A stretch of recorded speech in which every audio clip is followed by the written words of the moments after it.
Writing is about the process. It's about listening and recognizing remnants of your story in the stories of others. When we share our stories with each other, we share the resonance of the human experience. The By Firelight podcast is your invitation to join our circle, a circle of writers, poets, seekers, and storytellers as we capture our living in words. This multifaceted living with joy, grief, love, growth, and loss is shared among us in your legacy, your story. The things you choose to do with your days as they unfold matter here. I'm your host, Betsy Delzer. I'm many things, but in this gathering, I'm a painter, poet, and writer, and I'm honored to be your guide through these episodes. Together, we'll find our muses in the rich and heart-expanding conversations with incredible guests, many who are like minds and all outrageously inspiring hearts. When you press play, you're here in the circle to share this space with us. By Firelight. Nathan Maynard is a globally recognized educator, founder, and author, redefining how schools respond when students struggle. For more than a decade, he's worked inside some of the most complex school systems in the United States and abroad, helping educators replace fear-driven discipline with systems rooted in empathy, accountability, and belonging. You might remember him as he was a guest on the podcast a while back talking about his international bestseller, Hacking School Discipline, which has sold over 250,000 copies worldwide and is used by schools, universities, and leadership programs globally. His writing is known for translating research, neuroscience, and lived classroom experience into practical frameworks educators can actually use. Today, we talk about his newest book, The Science of Discipline. It offers a way forward, a proven trauma-informed approach rooted in behavioral neuroscience that builds belonging, teaches accountability, and treats students as capable of growth and change. Well, Nathan Maynard, welcome back to By Firelight. It's great to be here. I'm excited. I'm super happy to have you back. You know, you've already answered the question that I always kind of launch with, which is a version of looking back at our younger self or forward to an older self.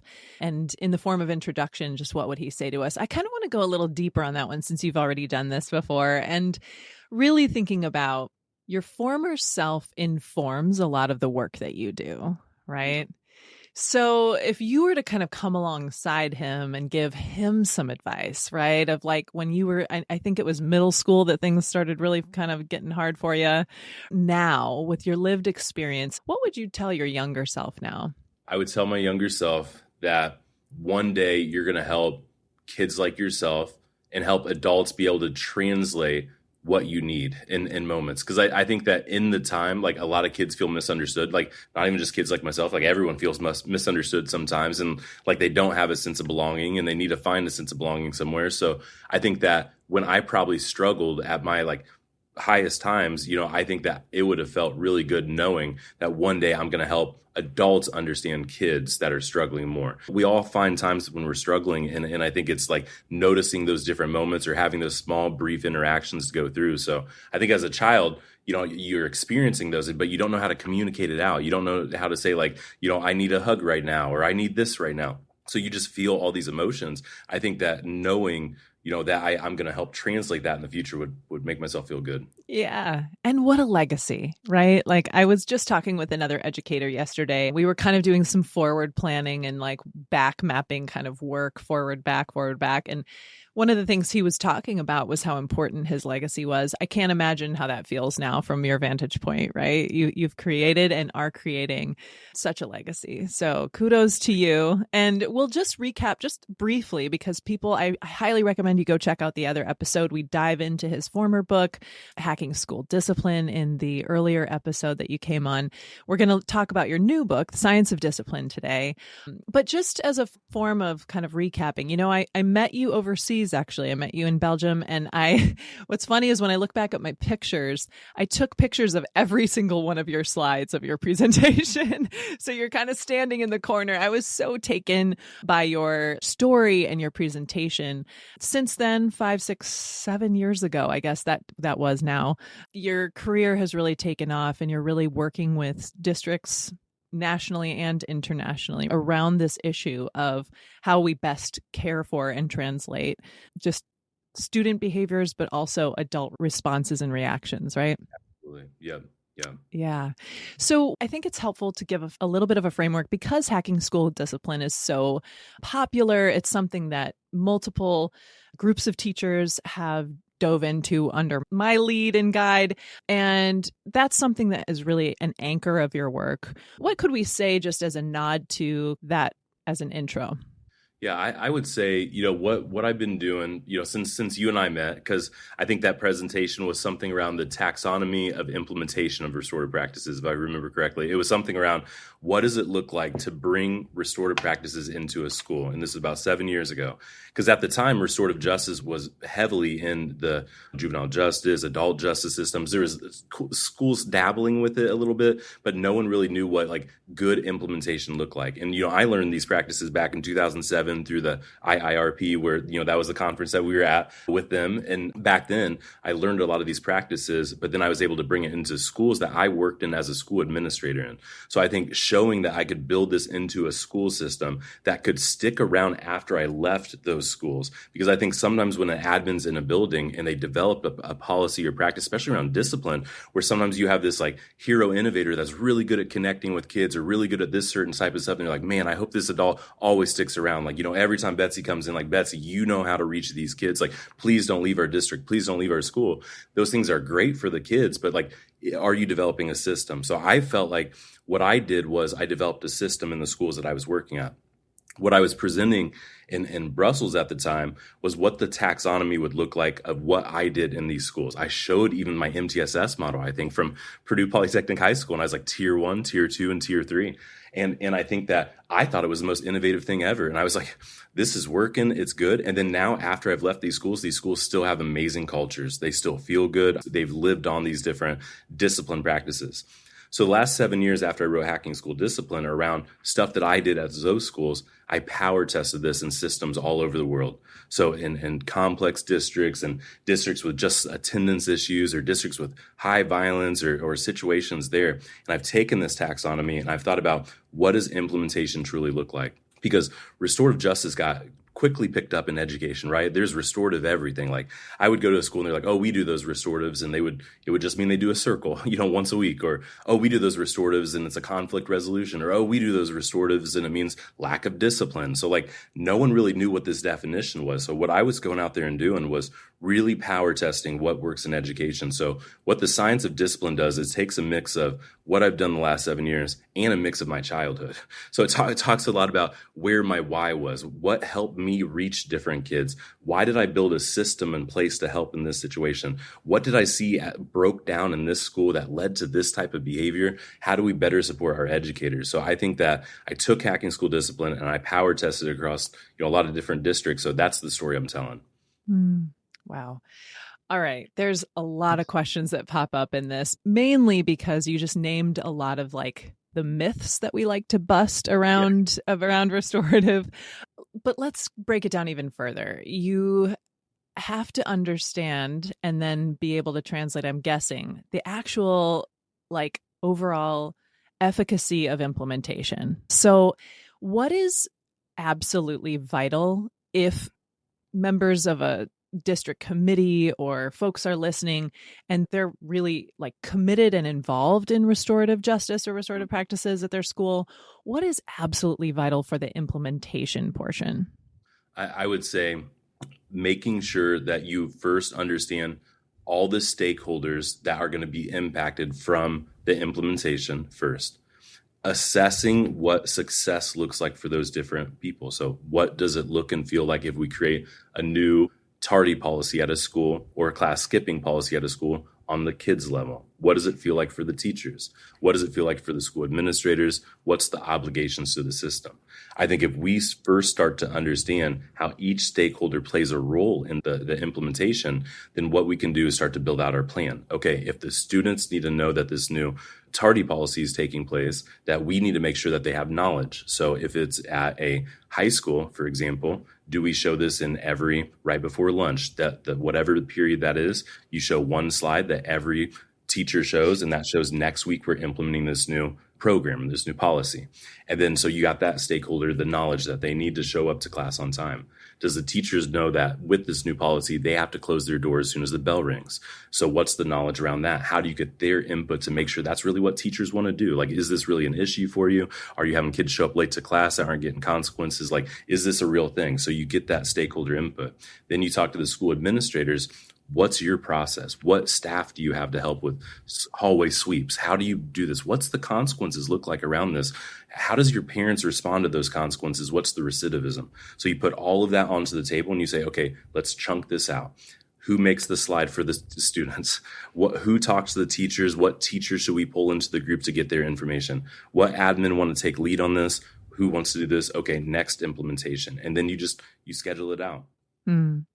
All right. So I'm gonna kind of zoom in to a conversation I was just having today at a school. Okay. And we were talking about this. We were talking about why it's important for people to be on the same page. It's important for the training and understanding of staff to go deep. And what we were talking about was, this teacher, let's say, of a particular subject is really restorative by practice in nature, right? So kind of both an inclination to be restorative, which I think some of us do have, but also is studied and is a practitioner. And so in that scenario, there's a minor altercation between students that happens in the class, and that particular teacher who's really committed to the practice knows, you know what, I'm going to call this student services member or this admin. I want them to come watch my class while I just have a small impromptu conversation out in the hall, right? Yep. And they are able to then solve the problem in the moment and not maybe like let it drag out, right? And they consider both sides, they hear both sides, they put the voices at the table, and they create some commitments right there on the spot. Within maybe 10 minutes, this problem has at least been dealt with in a restorative manner, right? Yep. Now, the same child who, in this particular scenario that I was talking to, is a 10 and 11-year-old, goes to another classroom where that teacher is not functioning restoratively. For sure. And that kiddo makes a poor decision, maybe kicks a ball in the face of a kid in a PE class, right? And that teacher says, instead of, hey, come here, let me hear from you. What's going on? Let's talk about how to make this right. What do we need moving forward? Which would be the restorative way. Instead, let's just, and this is all hypothetical, but let's just say this particular teacher said, oh, absolutely not. You're out of here. Head to the office. And then the kid proceeds to go to the office where administrators are busy. They get to him 30, 40, 50 minutes later. And what the teacher and I were talking about is just the impact of those mixed messages and mixed experiences on the child. Yep. That feels like one of the ways that our implementation can deeply fail. Absolutely. Yeah. Absolutely. And I've seen that a lot. And I think that the lack of consistency when you're trying to, on the core level, train a student on social norms with each other and understand what's acceptable and what's not acceptable. So first off, the adult's letting down the kid because the kid now doesn't understand what the clear expectations are.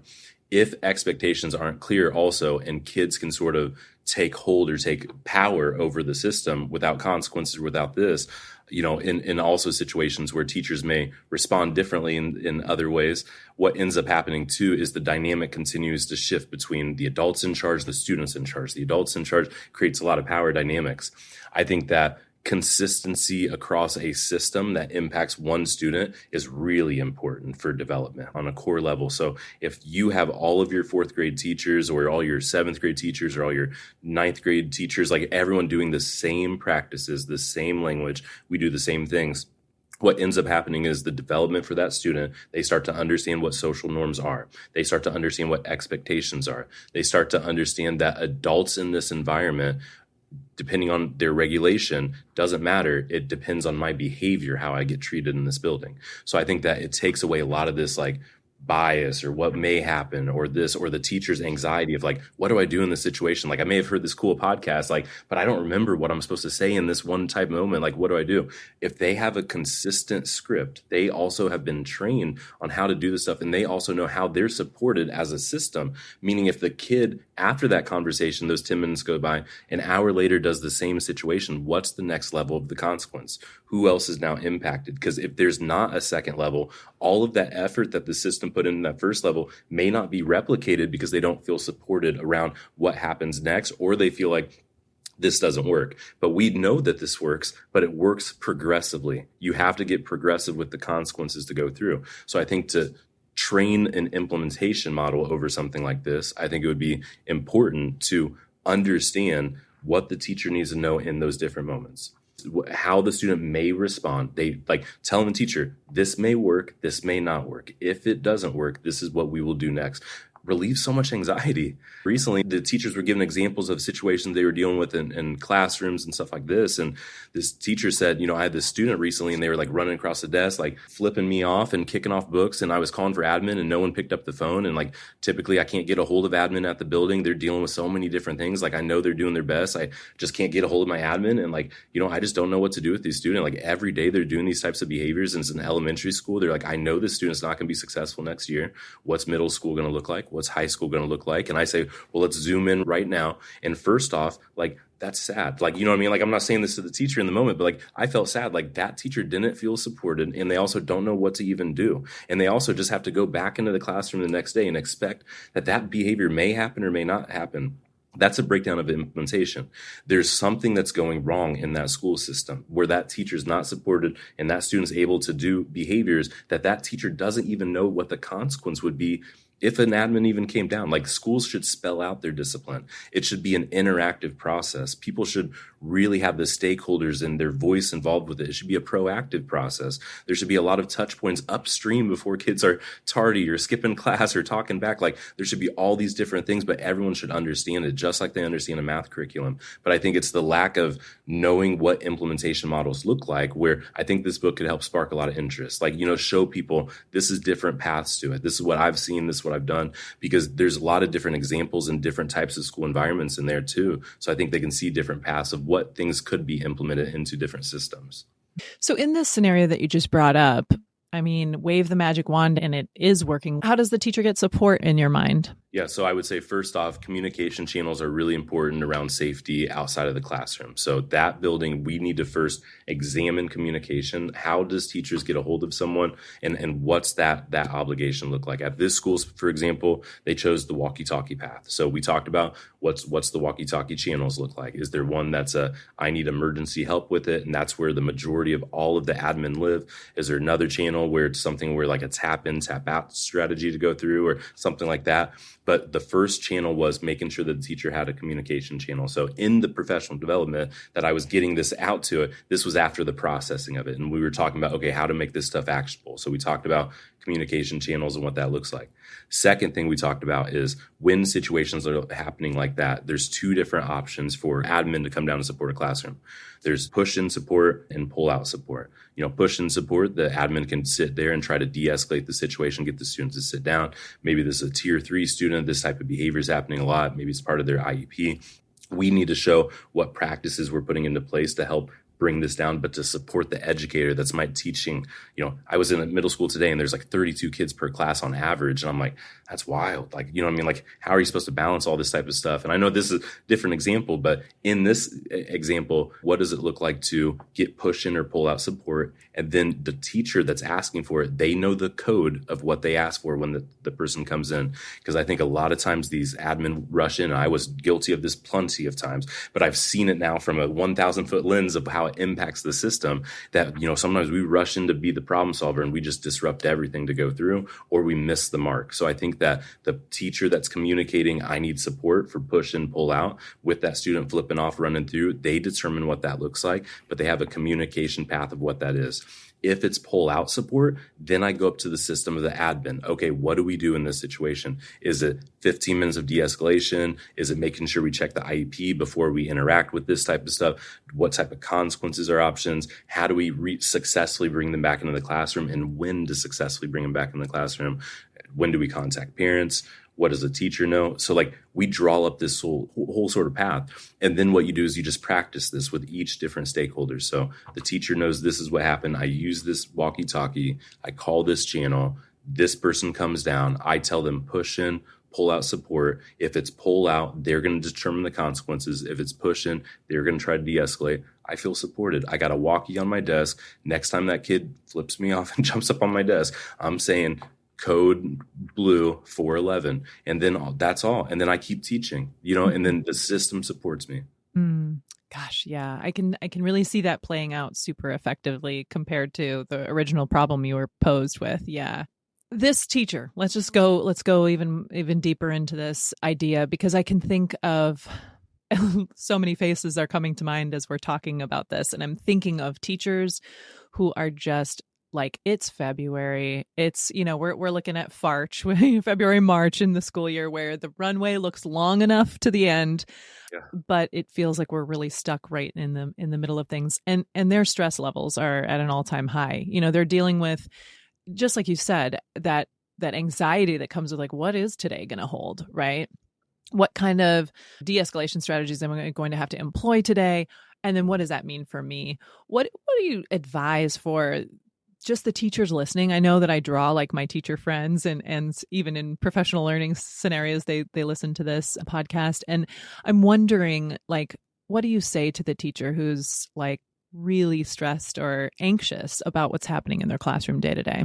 Collaborate with people around you. I think that you don't always have to wait for the perfect professional development or perfect book to read or perfect, opportunity. I think that if you're struggling in the classroom, like find other educators and say like, what's working, talk to your admin, try to start having these conversations, take things like from this podcast and say, how do we implement this? Like, this sounds good, but how do we do this with this type of behavior? What does this look like for our system? Because I think that a lot of times that if they're feeling that type of way, there's a lot of things you can do. Whatever makes you feel good. For myself, I take a lot of action. Like if I see something like on the news that I don't like, I do the research. Then I'm like, okay, what actionable thing can I do right now to go through? So if I was feeling this Farch time and I was thinking, man, this is a busy time. I got 32 middle schoolers every day coming in here. I have some of them flipping me off, kicking off the desk. I have parents yelling at me here. And like, everyone's short staffed as well. I'm traveling around these different schools and it's always one of the biggest issues. They're saying, hey, we're understaffed.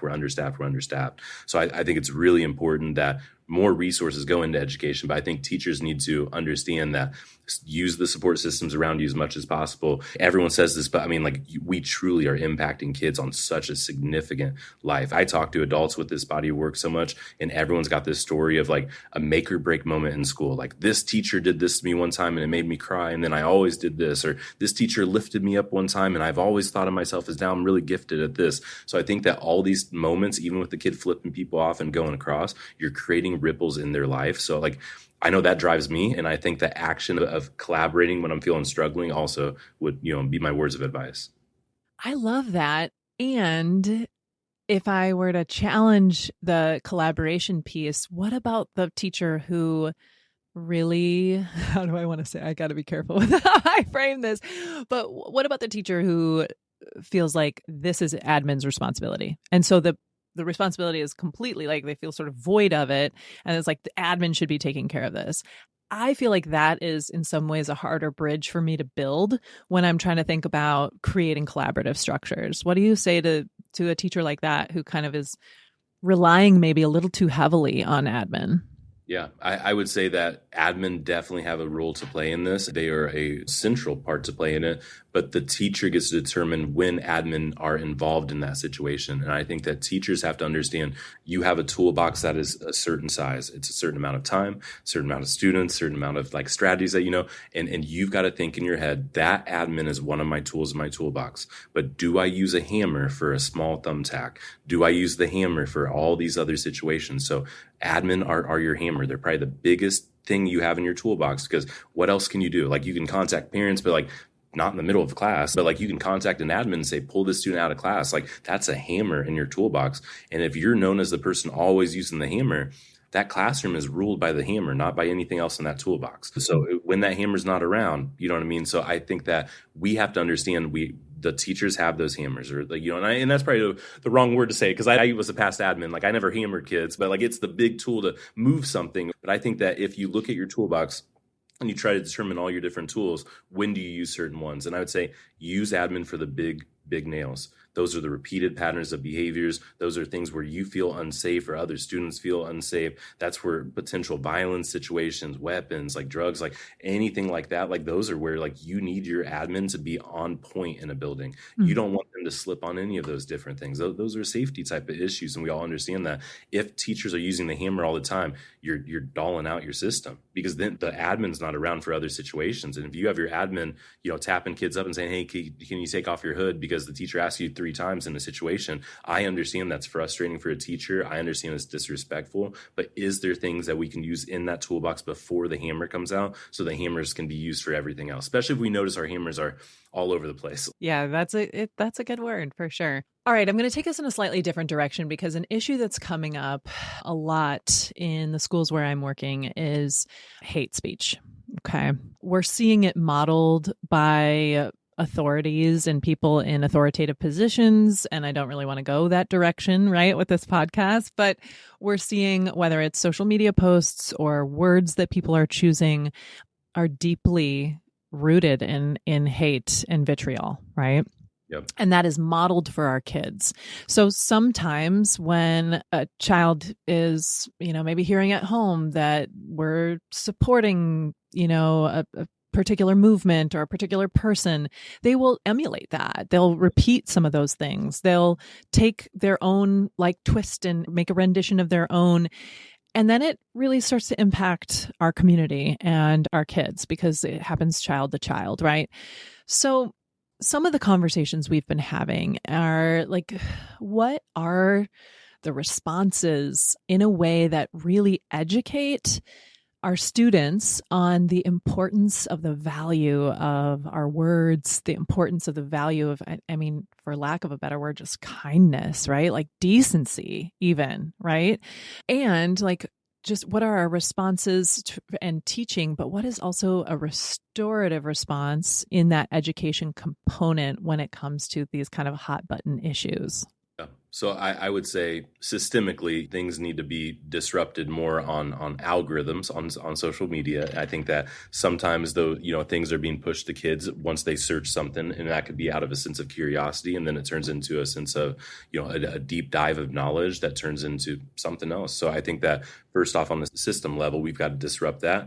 I think on the parent level, in times that parents may be seeing something like that, or something's on the news, both things that we don't have a lot of control over as just, citizens or educators. So I think that those things are things that we have to inform about. I think our parents in school districts, there's a lot of knowledge things that we can be pushing out as well, but again, it's a touchy topic, but I think it's a very, very, very important one to address firmly. I think that it is not a time to be laxed about hate speech. I don't think that going in a situation where kids don't understand the gravity of a situation like that is a good level. So I would say in a situation like that, when, let's say it's first time a student has done something like this, but let's say they said hate speech towards someone directly, and it was to their face. It was in the moment. It was a situation. Let's say that these two individuals are not friends, because I've definitely heard a lot, I've heard this is a big situation. I've dealt with all sorts of angles of this situation, but let's say that these two are not friends in this situation,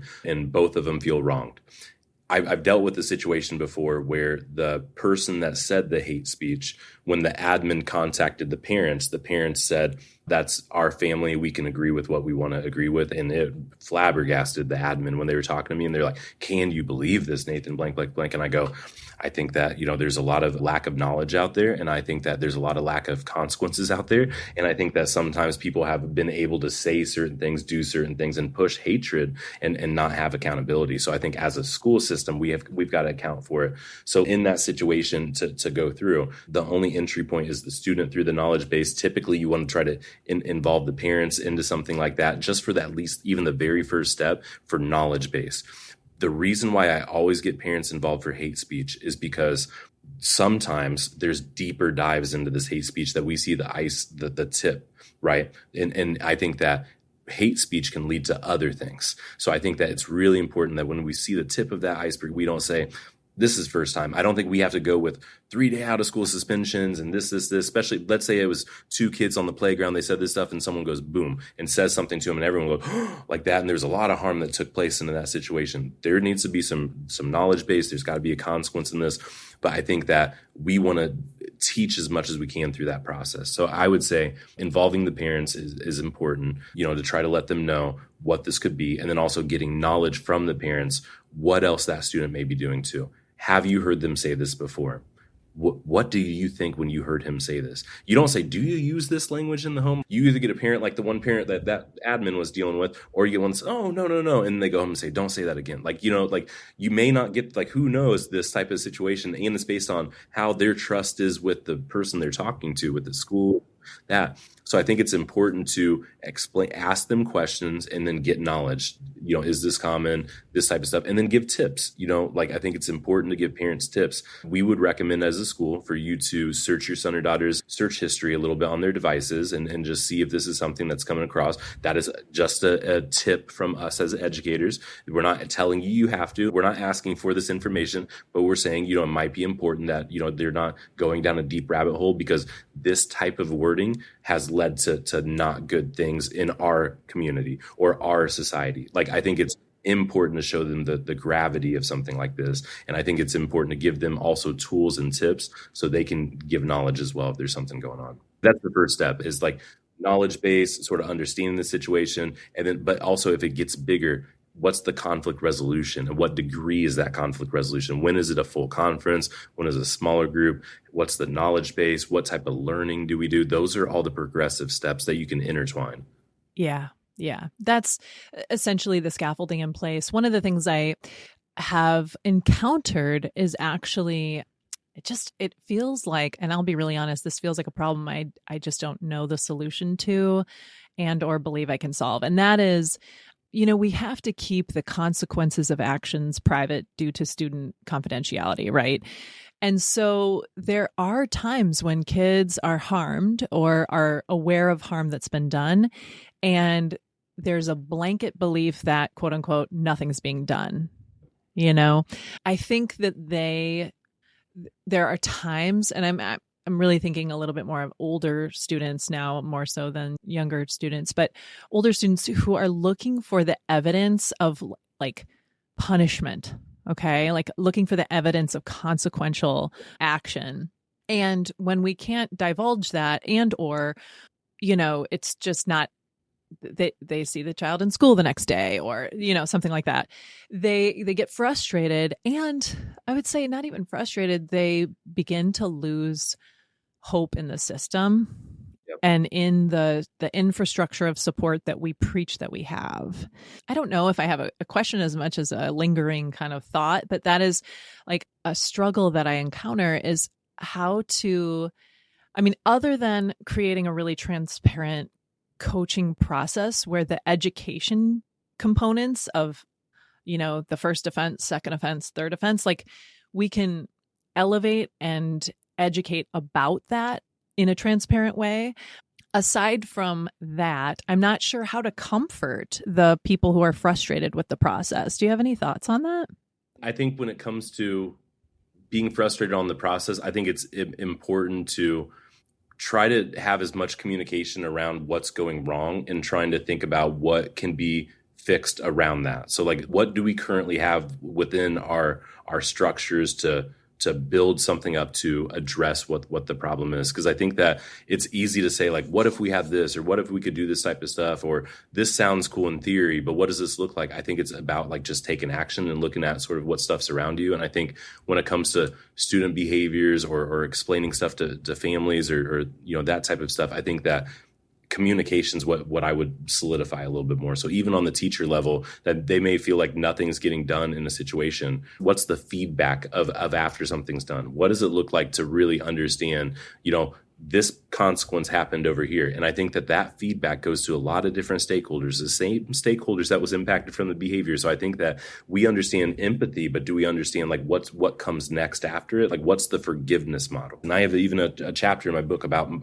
my 8 steps to forgiveness, or, these different processes that you can go through. And I think that when you're thinking about those different steps, the teacher can't say, Nathan got this consequences, everybody. Don't do that again. You may see him again to go through, but there's a step that Nathan has to do for the forgiveness step for the rest of the stakeholders in that system. And I think that sometimes we forget that type of stuff, and we are used to the feedback to the system as being you won't see Nathan for 3 days, or I'm going to yell at Nathan and you're going to see Nathan sad. And that means never do this again, because fear is really easy to communicate. Fear, you can send back quickly into a system. We don't want to send fear into the system. These are kids. Like, why are we trying to create fear on a level when we want them to be vulnerable and creative and learning and this type of stuff? So I think it's important that the other students know something was going on. They don't need to know the consequence. That's not fair to them. But Nathan needs to take a step for forgiveness for the other stakeholders. What does that look like? Maybe that's just like an obligation I have to them. And if I violate that obligation, this is my next step. And then maybe it's a path to forgiveness in a different way. Maybe that's my voice. Maybe it's a letter. Maybe it's an action. What's the paths that I'm impacting the stakeholders? So it's not always on the adult's responsibility. So I think if we notice things like that, we create those communication channels and we start to funnel where's things missing. As you were talking, I was realizing that is a component that I feel like has been missing to some processes that I've been involved in, is forgiveness. And I'm wondering, can we break that down a little bit? Like, can we break down, like, do you need to be, I'm just going to say, like, do you need to be sorry in order to participate in forgiveness? Like, what if you have a student who's like not sorry for the harm that they caused? Yeah, for sure. Structuring forgiveness where it's teaching these practices to someone else around empathy and impacting someone else requires a level of commitment to the harm. Like, I caused this harm to the situation to get to that level of forgiveness to mean anything through it. If I can't get that level of forgiveness, I typically go more into more of a black and white type of model where still fear isn't the option, but it's more different consequences over a situation. I like a lot of the practices from dialectical behavioral therapy. There's books like the DBT workshops or DBT skills that you can have for different things. I think some of those things are more black and white type thinking. And I think that when someone isn't taking obligation towards the harm that they caused, or they may not have the capacity for the empathy, or they may just, not really need, like, that family that said, oh, we don't care that my child did this type of stuff. They're not going to practice for a forgiveness thing for the other person. If they did, they're probably going to cause harm to them. Like, if they really have a hatred in their hearts and they go in front of another group and pretends to do this, like, that may cause even more discord. So, like, I'm not going to structure a situation until people take responsibility towards the harm. And if they don't, I take a different action. It's more black and white type stuff. Still reactions of the consequences, still tiered progressive type stuff, but just different. It just takes a little bit more thinking of what I need to do next. You've alluded to some of these strategies that you talk about in your most recent book. Let's kind of dive in there a little bit. In the newest book, The Science of Discipline, do you talk about empathy and like the teaching of it? Yeah, I talk a lot about empathy, and empathy, I have a whole chapter about empathy to go through because I think that it's such a misunderstood concept, especially right now. I think there's a lot of people throwing the word out there, and, I've heard people saying that it's a disease that people have, and that, people that have this disease are losing track of themselves if they have this disease. But people don't understand that empathy leads to happiness. Like, when you feel connected to other people and you understand how they feel, you can connect easier, things feel different, and empathy can be learned. There's practices, there's skills to go through. Schools do a great job at it typically when we have good systems and processes in place. When we don't have consistent processes in place, typically we teach with fear, which doesn't reach a level of empathy. So I talk a lot about what does empathy feel like for the different stakeholders, and how, how do we use this in a discipline process? Because again, empathy isn't something that is, it's a teaching tool. It teaches someone else's behavior. Like, if I say a hate speech to someone else, like, how do I teach that person empathy? And if I do, that would be really powerful. Like, think about some of the people that have spread the biggest hate speech in history. Like, let's say all over the world, and you took the top 5 people that took the biggest hate speech. What was their schooling like? What was their discipline like? What was their ideology challenged into situation? Where was rationalism taking place in any of these conversations?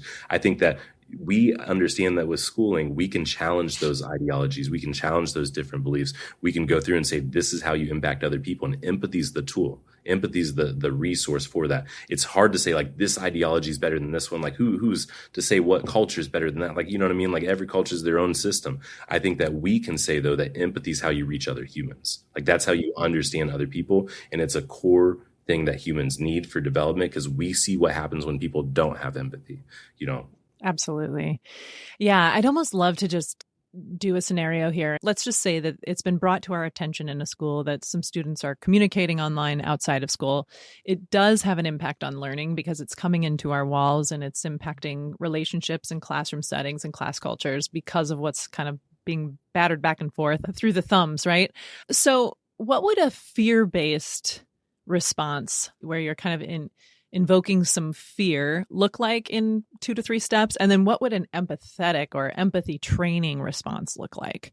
And what's the behavior? Rude behavior online. Like kind of like some yapping about, just being, calling each other names, saying things that like make them feel insecure and sad, really. Okay. Let's say that these students come into the school and that, they get into a verbal disagreement. And when they get into this verbal disagreement, they both start yelling. They get sent out of the classroom. They get sent out of the classroom. The admin sits them down. And they say, hey, what's going on? They say, there's been some stuff going on. We don't like each other right now. The admin keeps pressing. They figure out that, hey, they've been going back and forth on Snapchat and just talking stuff. And maybe across the line, maybe they called someone's partner a name or something like that to go through. So now the admin's sitting there and they're trying to process. The admin has 2 options, to your scenario. They have the fear-based option. They have the empathetic option. The fear-based option in that situation would say, put both your phones on the table. I'm going to call up your parents. I'm going to have them come pick up your phones and go through your phones. And I would try to take away all of their power if I was trying to cause fear. Taking away someone's power is a great way to cause fear. So taking away their cell phones, taking away their ability to talk, not asking them questions, just saying, you told me a little bit of the situation. Now I'm going to respond in the biggest hammer that I have in my toolbox, which is your family, like your parents, and trying to get them to come up here. And also I want them to look through your device. So I'm also asking them to look at something that you may have been thinking is private to yourself. Like, I don't know your dynamics, but even me as an outside person that doesn't understand your family is saying, I'm saying something that's bold. Maybe my parents say like, oh, I respect you, Nathan. I would never look through your stuff. Like, no one knows these dynamics. So I'm violating them. I'm going through that's fear-based. Another situation would say, okay, let's talk about what took place on those text messages. Let's not pull them up right now. Let's not make a big deal. If you, me, and him, let's say it's 2 boys and myself, let's the 3 of us, we sit down together and we can solve this. I don't need to get parents involved. I don't need to make a big deal about this. Let's just figure out what took place and how you guys both felt so we can resolve this. And if I get them both to oblige to understand their harm, I can do the forgiveness path and I can start teaching empathy. Then we start to interact back and forth. Okay, what pulled up? Okay, you want to pull up your message? Don't show it to him, but what made you first get upset? Well, he called me this. And he goes, I thought that was funny. What are you talking about? And then you start teaching them different things. And then they understand, oh, this person's feelings thought it was funny. This person's feelings thought this. That's teaching the empathy. So 1, fear-based, take away all the power, create a consequence, make it the biggest hammer you can. Empathy, have them talk back and forth, figure out what took place, and now what's next. Hey, you guys both were distracting a lot of people, so I'm going to get you guys both to the class, but neither one of you guys can have your phones for the rest of the day. That's my side as a school administrator. That's the logical consequence. So you guys did great here, but phones are staying in here until the end of the day. Boom, done. You know what I mean? So now that problem's taken away. I gave them a logical consequence. I taught them empathy. And then if something happens again, I progress it. What's that next step? So maybe now I get the parents involved. Yeah, I was going to say, you just picked up on where my brain was going. So you must have read my thought bubble. And that was you've mentioned progressive discipline a few times. And that is when it levels up per offense, right? So in this scenario, literally, so you just said maybe the next step would be next day they come to school, kid throws his phone on the table at the admin and is like, man, F this. He did it again. And now he went after my mom too. And I'm not going to let anybody talk about my mother and blah, blah, blah, blah. So then the admin has that moment again of right? Here we are 24 hours later, right? And so you're saying the progressive discipline aspect of it would be leveling up, and that might include involving parents or. Yeah. And I would just say, hey, I said last time, if we got this resolved and we dealt with it, we wouldn't have to contact parents. You two showed me that you guys weren't able to resolve it and you weren't able to follow through on the stuff we talked about. I feel a little bit sad that this took place because I took time out of my day. We sat down. We even talked about all these different situations. I could have been doing other stuff. There's other kids in the building that needs me. I feel a little let down right now. So I'm going to need your families to blank, blank, blank. And that's the next level of consequence. And then maybe when families come in, we say, hey, neither one of them are allowed to have their cell phone in the building for the next week. What's the next level of consequence? It doesn't always have to be ISS, OSS. I hear people all the time. They're like, they do one small restorative thing and then it's ISS, OSS. And I'm like, there's so much other things that you can, it's teaching. They're not going to all be shooting these 3-pointers all the time. You got to teach them all these different practices on behavior, but you need a lot of drills. Yeah. You got to get them ready. Yeah, absolutely. What else in your strategies, besides you said a chapter on empathy, what else would you like to highlight in this conversation if somebody's listening and really excited for your book that comes out in March? Yeah, I talk a lot about ways to work with complex students a lot in my book. I talk about really heavy topics in some of the different chapters. I give a lot of warnings, so if people want to skip through it, but I just know as educators, we're dealing with heavy topics. There's real things taking place in schools. I dealt with the situation before where, I had a weapon pulled on me as a school administrator. I talked about how I de-escalated that situation before. I talk a lot about how I've used different skills that I've learned over my years to go through situations, and also just other things that I've supported and experienced. So even, I'm working with students that are neurodivergent or disabled students, different things. So I've tried to throw all the complexities out there from the most challenging to just other things, and just show different experiences of what I've came across and what's worked and what may have not worked, and just those different real experiences. So I think that the more that an educator is looking for something just to say, I don't know how to deal with this. I get so many teachers all the time. It's I want to know how to do something, but I just heard this something. I talk a lot about, just things that I went through my work now. We have a emphasis in almost every district that I'm either consulting in or working in on belonging. And I was even in a situation recently where somebody was saying I think we need, we need some new wording. We need a new way of talking about this because it's been a little bit redundant. We have had multiple years of focusing on quote unquote belonging. What would you advise in a situation like that where folks are trying to figure out the combination to the lock of helping students feel like they belong? So I would say belonging is a part of the puzzle around motivation. Motivation is what we're thinking about for a lot of kids, and we're thinking about where they get their thoughts, this type of stuff. Belonging is something that creates the safety structure, makes them want to go there, where they can learn, where they can feel something to go through. But, how do we get them through a structure to create intrinsic motivation? How do we look at belonging? And then once you feel belonging, you can then get to the next tier, which is more of a passion. How do you start to find your passion at that time? Schools are great for curiosity. There's so many moments that you can go through to say it. So if schools can structure systems that create that sense of belonging through clubs, culture, activities, different things to go through, then now how do you reach the passion? How do you take this to the passion? Once you have the passion, how do you teach through that passion? Is it different touch points? Is it knowing your tier 3 students, what they want to do when they grow up? Is it small little things like that to go through? And then, what does it do to motivate those different students? Because I think that every time in education, I think sometimes we hyper focus on something like belonging or restorative or trauma informed or this or that.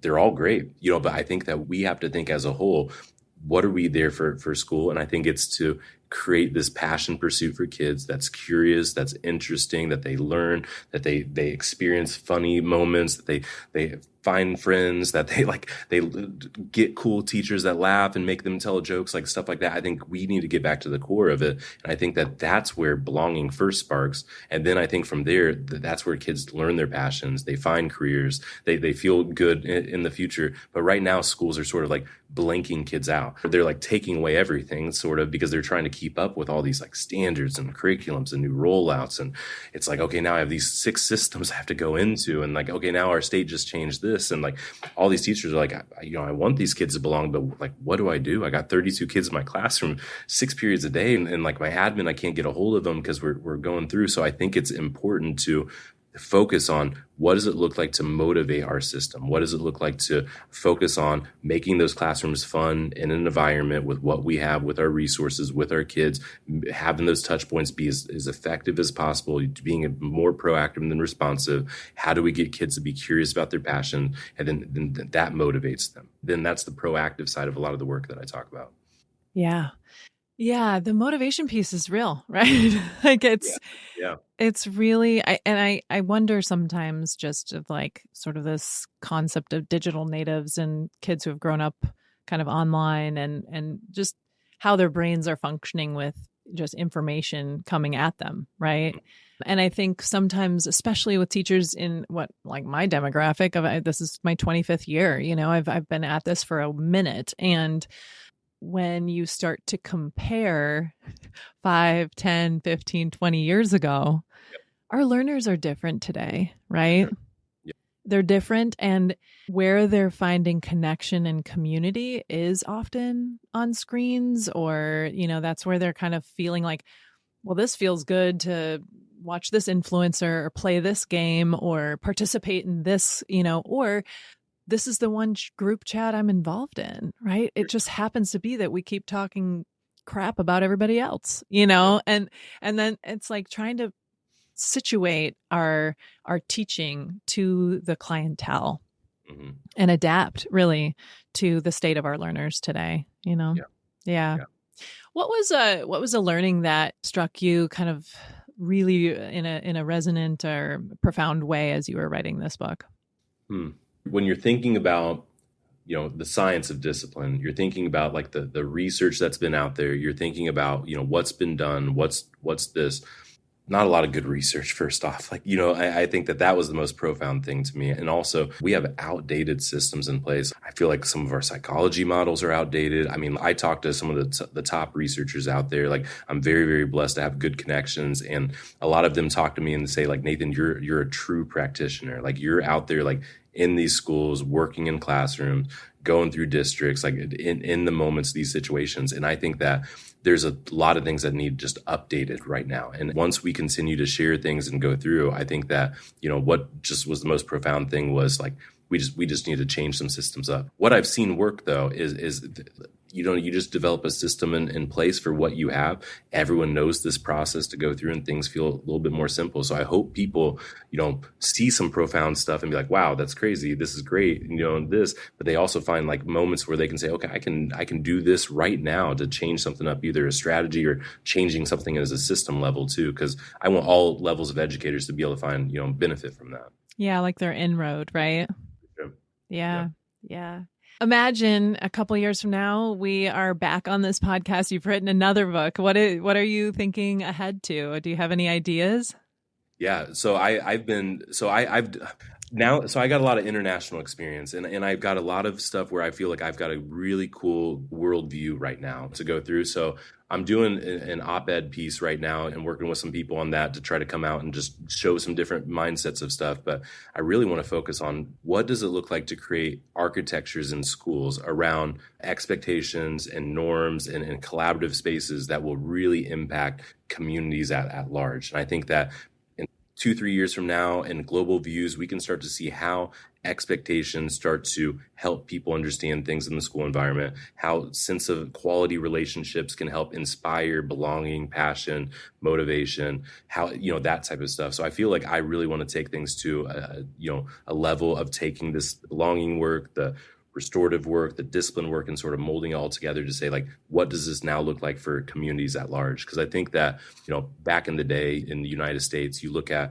cities or small towns and there would be like a religious institute, there'd be a school, there'd be a place to go shopping, but those were like social norms to go through. I think now we don't have sort of any clear structures in most communities. Communities have scaled so large since like schools used to be like one of those 2-3 entities in these different towns. How can we bring something back like that into different communities? Because I feel like we're missing a big sense of connection. I think the belonging that we're seeing, the lack of belonging we're seeing from our students is something societal. Like, you know what I mean? I think there's something a bit broken. I think it's school systems. So I think that I want to keep reimagining different things. I've been building a lot of programming and stuff like that, opened up some alternative schools. So I'm just really testing out this, what does it look like to change motivation, help kids understand themselves and, have a better outcome in life, Absolutely. That sounds really exciting. If we were to embark on a book study and really sort of employ the strategies that you talk about in the science of discipline over the course of the next, let's say, school year, 26, 27, we focus as a district, and I'm coming to you and reporting end of 27, what do you think would be a super win for you? Like hearing back from a district who really kind of used the strategies or really took them to heart and did some training around them? I would say there needs to be two levels of success. I'd say one level is, has mindsets changed in the building from all stakeholders, students, families, teachers, admin? I would also say, do we have clear changes in our discipline processes that show results? Do we see drops in recidivism around certain behaviors? Do we see less referrals and happy teachers, like not less referrals and mad teachers? Because I see that ratio is not a good ratio, because I see admin sometimes, I got to cut this down and let's change the system up. So I think that when you look at less referrals, recidivism, higher attendance rates, things like that, those are success metrics that I'm seeing in a lot of districts. I mean, I'm going to schools. I posted a picture on LinkedIn recently where I sat down with a school administrator and they printed off their referrals, and it was one year after another year and said, like, this was before the work, this is where we're at now, here's the same period. And it was like a 75% cut in some months, 50% cut. I mean, hundreds less referrals. We were calculating, even if you do like 5 minutes per referral, like we were saving like 90 hours of school administrator time, and teachers were happier. Those are the types of concrete results people should get if they're implementing a good discipline system. It can't just be, those tier 3 kids have a really nice experience when they have conflict. It's like, does the teachers feel this when kids are late to class? Does the school feel this when there's a fight? Like, does the whole system support each other? And what's the clear data? I think that's important for the metrics of change. I agree. And I think, if you're talking to a school where the data isn't telling the story, it isn't reflecting what is happening in the classrooms, what would you say is a first step?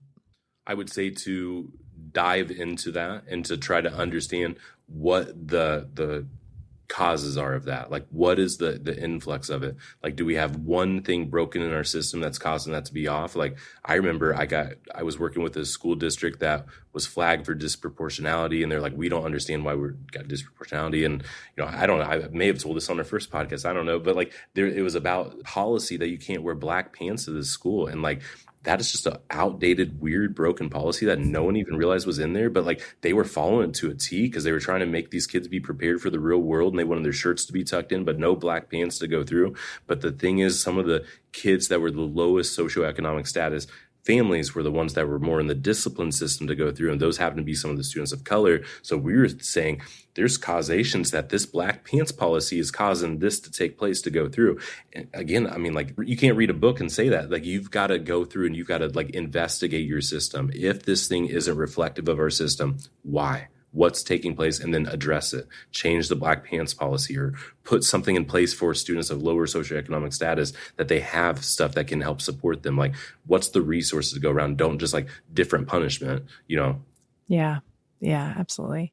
My last question before I just ask you a general kind of wrap up question is really like imagining for a parent who might be listening to this, right? We've gone pretty deep on the educator route. And for those educators listening, I think this has just been so rich and empowering. I wish it could go on and on, but I know we're at time. So I'm wondering, like a parent, I've thought literally countless times, I don't know how I would have parented. My children are almost grown. My youngest is a senior in high school. And so, in terms of the K-12 system, we're 4 months out from walking across that stage, right? But, throughout, I've thought, I don't know how I would relate to my kids if I wasn't working in schools and saw the relevance and kind of like, normal behaviors out there, right? Yep. So, but there are lots of parents who don't have that contact, who don't have that connection, and they really only have their experience of family, their experience of values, their experience of their community to refer to. What would you encourage them to do to try to understand just anything that we've talked about today? Thinking about what's practical for your relationship is important to, think about some of the stuff that we were talking about. So like, what is practical to my relationship with my son? How could I bring something into practice like that is important. Like, if I'm noticing that he tells me every day, school's fine, school's fine, school's fine. And then I get a message saying school's not fine. You know what I mean? Like there's a broken communication. I need to look into, to understand what took place. I need to approach him in not a fear-based level. Like he doesn't have a cell phone now, but like, give me your phone and do this. Like that's fear-based. Maybe I should ask a question first before, like, you know what I mean? Like taking some of these practices, I think is going to be important. And I also think that, just communication with kids is always tough because kids are like navigating their own communication and what's cool sometimes, what's not cool sometimes. It's a dance. And I think with relationships with families, it's always even a bigger dance because you're the disciplinarian. So like you're the person we care for, but then also disciplinarian. So I think in families, there's a lot of dynamics. And I think that to navigate good dynamics, communication's important. So, how do we make sure that we're just communicating in the way that's appropriate for me as the father, appropriate for my son, like ways that we can connect. And I see that he likes this communication. I like it. So maybe it's more when I drive, less when we're playing a video game. Like, you start to find different trends in the situations. But I also think that being active in your kids' lives is really important to learn what their stuff is. And also, you can help them with their sense of belonging. You can help them with their passion. You can help them find motivation to go through schools. Schools have to do a lot of these different things sometimes because sometimes kids may not get that outside of schools too. So like if you get a sense of belonging at home, let's say like your parents put you in a different club or you start to go through this or you start to play this sport and it's a special club sport, like you get all these different touch points and then all of a sudden your parents take you to go like to a museum one time and you find a job that you may want to do. Like you have all these opportunities. So we're talking about things that schools can put into place to make it like a universal type structure to help kids learn this through our systems, but parents can take way easier action. They can understand too, like if they hear hate speech going on or they get a message, like, sitting down with your son or daughter and just being like, yo, what is going on? Like, tell me what you were thinking at this time before you start preaching to them about how bad it was. Like figure it out. Like they may have just like, I didn't realize what I said, like it just came out really fast and say like, well, why did that come out? Like, have you looked at like, you could start asking so many questions to go through, but if you don't have good communication touch points, you don't interact with your kid in this type of way, those conversations feel awkward, real awkward. You know what I mean? Like, so I think parents that are listening to it, they need to pick up on like, we can do this type of stuff in the home. Schools should be like a place to elevate that stuff, Yeah, as you were talking, I was thinking it's almost a mirror of what I'm coaching teachers to do is what I would coach parents to do, right? Like, yeah, it's really important that the kid knows that you value them. If, you may not like all their decisions all the time, but I think it's really important even for the kid to know you like them, like, yes, I love you, but I want to find moments, and it's not easy, right? It's not easy with the adolescents and teens sometimes, but to find like, okay, look, our connecting point is going to be that trip to Target, and driving and just following them around the store and, yep. Just finding where are you able to connect and letting them feel like it's not a check box on your list to do this thing with them, but that you actually enjoy them. I think the joy we can find in the connection to our kids, whether they're our students or our offspring, is really vital. Yeah. It's just hard because a lot of times, like, kids are navigating their own development. So their communication style changes constantly. Like, a kid may one time be the most friendly to you, and then 2 months later, like they change, and like the parents' brains fully develop. So they go, what the heck? Like now I have to switch how I talk to my son, and then all of a sudden it switches again, and then it switches again. And then the kid doesn't understand because they're just living their life and like developing. So the parents are feeling awkward. So I think that there's a lot of courageousness that parents need with just understanding that like things are going to change constantly. Like, what works one year is not going to work the next year with just safe communication with your kids sometimes. Like it always feels different. And I mean, your kids are a lot older than mine. I have 11-year-old, but again, like I've worked with a lot of parents and I just see parents struggle with communication. I'm always like, it's not a broken relationship. It's just something different in the relationship. Like the relationship's probably as solid as you still think it is, but it's just communication has now changed. Yeah. Well, I have loved our time as always. I could use more as always, but what would you like to say to the listener, whoever it may be? I think I draw a creative crowd, people who are interested in writing and the process of writing, but also in getting a message out there. Is there anything in closing that hasn't been said yet that you'd like to say? I mean, I just think that this work is something that's extremely powerful. I believe in it quite a bit. So I do think that, trying different things out, seeing how it works for you is important to see like what it looks like in your system, or what does it look like to develop a system in place. So I think that, the more that you can try stuff out, the more that this work will continue to spread. Even looking at the work of Plato, a great philosopher, and seeing some of the stuff that he believed in, he talked about we can change society through the way that we structure our schools. So I think that schools are such a great way to just be reimagined and be creative around and think through differently. So I think that all those creative people out there, let's think through, what a dream society looks like. How are people kind to each other? How are people nice? And how do we teach those skills in schools? You know what I mean? What does that look like? Absolutely. And with the way things are right now, we may need that dream in front of us. Yeah, we do. For the rebuilding. Yep. Well, Nathan Maynard, it is a joy as always. Thank you so much for your time. I really appreciate it. Of course. Yeah. Thank you so much for having me on. By Firelight is a Lit Path Studios production and is produced by Jamie Gale and Betsy Delzer. Music is by Legito Music and Pond 5. Thank you for being a part of our beautiful collection of stories.